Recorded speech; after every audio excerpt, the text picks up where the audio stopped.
Assalamualaikum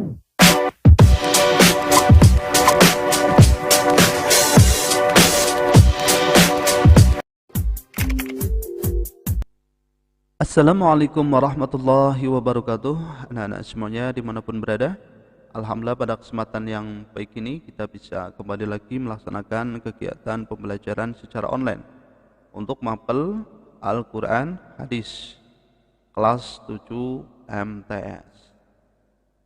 Kali ini kita akan membahas bab yang ketiga, yaitu menggapai ridho Allah Subhanahu wa taala dengan sikap dermawan dan menghindari kikir. Ini adalah pertemuan yang kedua ya. Sebelum kita mulai, mari kita berdoa semoga kita senantiasa dalam lindungan Allah Subhanahu wa taala, diberi kesehatan serta ilmu yang bermanfaat. Semangat terus dalam belajar ya. Oke anak-anak semuanya, kalian perhatikan ini adalah kompetensi dasar yang akan kita capai ya, diharapkan bisa kita raih dalam pembelajaran kali ini. Ini adalah KD pengetahuan 3.3, yaitu menganalisis isi kandungan Al-Quran surat Al-Lail ayat 1 sampai 11. Oke. Untuk selanjutnya kalian perhatikan peta konsep berikut ini.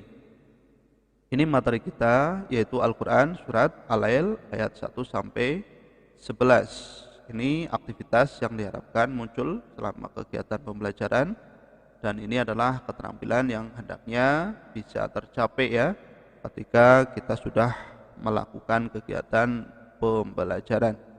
Di antaranya adalah peduli sesama, berpikir kritis, berkomunikasi, berkolaborasi, berkreasi, dan literasi. Oke, siap belajar anak-anak? Ayo, langsung masuk ke materinya ya. Kali ini Pak Guru akan melanjutkan materi kita ya, isi kandungan Al-Quran surat Al-Lail ayat 8 sampai 11. Adapun Al-Quran surat Al-Lail ayat 1 sampai 7 ya sudah Pak Kari bahas di waktu sebelumnya. Kalian perhatikan, Islam sangat membenci sifat bakhil karena sifat bakhil merupakan salah satu dari karakter orang munafik yang tidak mau berkorban untuk kebaikan. Padahal karakter orang yang beriman adalah siap berkorban dengan apa saja demi Islam dan Allah Subhanahu wa taala. Sedangkan orang yang bakhil akan jauh dari Allah Subhanahu wa taala, dan dia akan menimpakan berbagai keburukan ya, kesesatan, dan memasukkannya ke dalam neraka. Oke ya, bisa dipahami ya. Jadi orang yang bakhil ini akan ditimpakan oleh Allah berbagai keburukan, kesesatan, dan akan dimasukkan ke dalam neraka. Na'udzubillahi min dzalik. Maka kita harus menghindari sifat bakhil. Kalian perhatikan, ini adalah Al-Quran surat Al-Lail ayat 8 sampai 11. Mari kita baca bersama. A'udzu billahi minasyaitonir rajim. Bismillahirrahmanirrahim. Wa amma man bakhila wastaghna wa kadzdzaba bil husna fasanuyassiruhu lil usra wa ma yughni anhu maluhu idza taradda. Oke.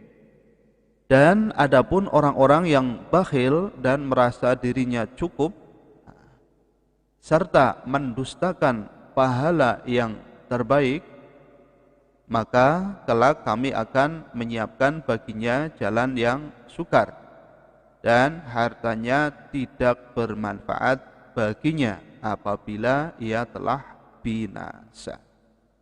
Ya, nanti kita akan bahas kandungan Al-Quran surat Al-Lail ayat 8 sampai 11. Kalian perhatikan. Dalam tafsir Ibnu Katsir dijelaskan bahwa wa amma man bakhila wastaghna, dan adapun orang-orang yang bakhil dan merasa dirinya cukup. Ikrimah berkata dari Ibnu Abbas, yakni kikir terhadap hartanya dan tidak membutuhkan robnya. Diriwayatkan oleh Ibnu Abi Hatim, wa kadzdzaba bil husna, serta mendustakan pahala yang terbaik, yakni mendustakan pahala di alam akhirat kelak. Ya, ini adalah kandungan ya Al-Qur'an surat Al-Lail. Kemudian fasanuyassiruhu lil usra, maka kelak kami akan menyiapkan baginya jalan yang sukar, yakni jalan keburukan, sebagaimana difirmankan oleh Allah Subhanahu wa taala, yang artinya, dan begitu pula kami memalingkan hati dan penglihatan mereka seperti mereka belum pernah beriman kepadanya, Al-Quran, pada permulaannya, dan kami biarkan mereka berkelimang dalam kesesatannya yang sangat. Al-Quran surat Al-An'am ayat 110. Oke, bisa dipahami ya anak-anak ya? Baik, kita lanjutkan. Kemudian ayat-ayat Al-Quran yang membahas tentang pengertian ini cukup banyak, yang menunjukkan bahwa Allah Subhanahu wa taala akan memberi balasan kepada orang-orang yang menuju kepada kebaikan berupa taufik untuk mengarah kepadanya, dan barang siapa menuju kepada keburukan akan diberi balasan berupa kehinaan. Semuanya itu sesuai dengan takdir yang ditetapkan ya. Jadi siapa yang menuju ke jalan kebaikan, maka Allah akan memberikan taufik ya, atau pertolongan. Sedangkan orang yang berjalan menuju keburukan, maka Allah akan menghinakannya dan akan memasukkan ke dalam siksa api neraka. Na'udzubillahi min dzalik. Baik, selanjutnya firman Allah Subhanahu wa taala, wa ma yughni anhu maluhu idza taradda, dan hartanya tidak bermanfaat baginya apabila ia telah binasa. Artinya jika telah binasa di dalam neraka ini ya, hartanya tidak akan berarti apa-apa dan tidak akan memberikan manfaat apapun. Nah, itu adalah Al-Quran surat Al-Lail ayat 8 sampai 11. Adapun isi kandungan hadis riwayat Muslim dari Jabir ya, yang berkaitan dengan Al-Quran surat Al-Lail ayat 8 sampai 11 adalah sebagai berikut. Kalian perhatikan. Rasulullah Shallallahu alaihi wasallam telah mengingatkan kita agar menjauhi sifat zalim dan kikir, karena sifat zalim menjadikan kegelapan bagi manusia pada hari kiamat, dan sifat kikir yang telah mencelakakan dan menjadi sebab terjadinya pertumpahan darah di antara umat terdahulu ya. Jadi sifat kikir ini sangat berbahaya sekali, makanya harus benar-benar kita hindari ya. Oke. Baik anak-anak semuanya, kalian perhatikan, ini adalah hadis Rasulullah Sallallahu Alaihi Wasallam, yang artinya kalian perhatikan, diriwayatkan dari Jabir radhiyallahu anhu bahwa Rasulullah Sallallahu Alaihi Wasallam bersabda, jauhilah atau takutlah oleh kalian perbuatan zalim, karena kezaliman itu merupakan kegelapan pada hari kiamat. Dan jauhilah oleh kalian sifat kikir, karena kikir telah mencelakakan umat sebelum kalian, yang mendorong mereka untuk menumpahkan darah dan menghalalkan apa-apa yang diharamkan bagi mereka. Hadis riwayat Muslim. Oke, kalian perhatikan, dalam hadis ini terdapat peringatan dari berbuat zalim dan anjuran untuk berbuat adil. Syariat Islam memerintahkan untuk berlaku adil dan melarang dari berbuat zalim. Lawan dari zalim ini adalah adil. Ya, jadi kita diperintahkan untuk berbuat adil dan dilarang untuk berbuat zalim.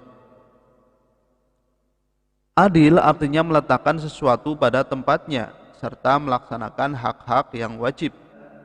Adapun zalim yaitu meletakkan sesuatu bukan pada tempatnya. Keadilan yang paling adil dan yang paling pokok adalah mengakui dan mengikhlaskan tauhid hanya kepada Allah Subhanahu wa taala semata. Beriman kepada nama-nama dan sifat-sifatnya yang baik serta mengikhlaskan agama dan ibadah hanya kepada Allah Subhanahu wa taala. Oke, bisa dipahami ya anak-anak?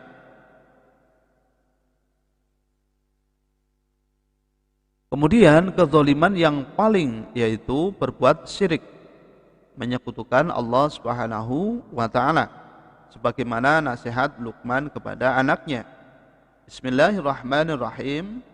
Wa idza qala Luqmanu libnihi wa huwa ya'idhuhu ya bunayya la tusyrik billah innasyirka la dzulmun adzim.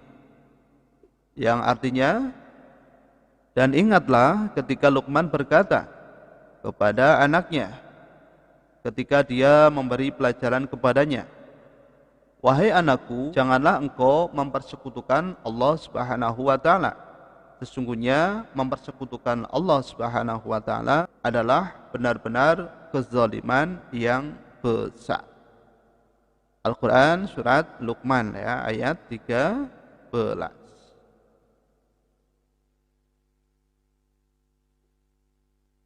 Pada hadis di atas juga mengingatkan agar menjauhi sifat kikir atau bakhil. Di antara manusia ada yang kikir mengeluarkan zakat, padahal zakat itu akan membersihkan hartanya dan mensucikan dirinya.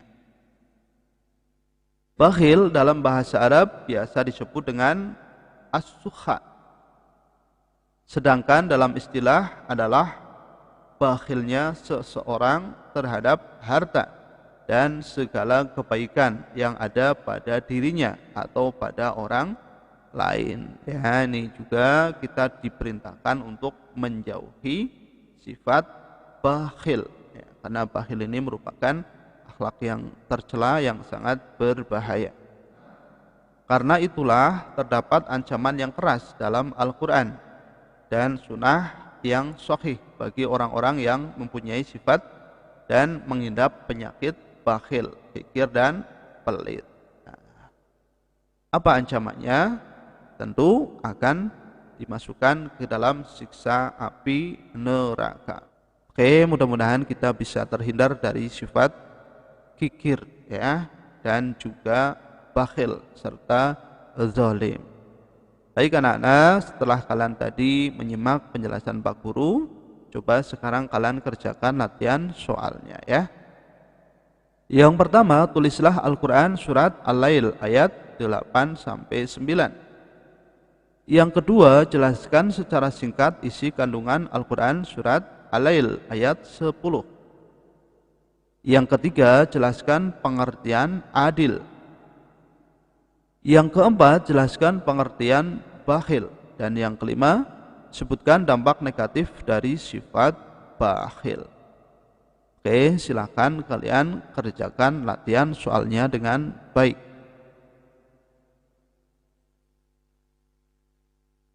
Demikianlah pembahasan kita kali ini. Semoga apa yang Pak Guru sampaikan bisa kalian pahami dengan baik, dan mudah-mudahan ya kita terhindar dari sifat zalim, bakhil dan juga kikir ya. Amin amin ya Allah ya Rabbal alamin. Ya, insyaallah kita akan lanjut pada pembahasan selanjutnya. Apabila dalam penyampaian materi ini Pak Guru terdapat kekurangan, kekhilafan dan kesalahan, mohon untuk bisa dimaafkan. Sekian dan terima kasih. Assalamualaikum warahmatullahi wabarakatuh.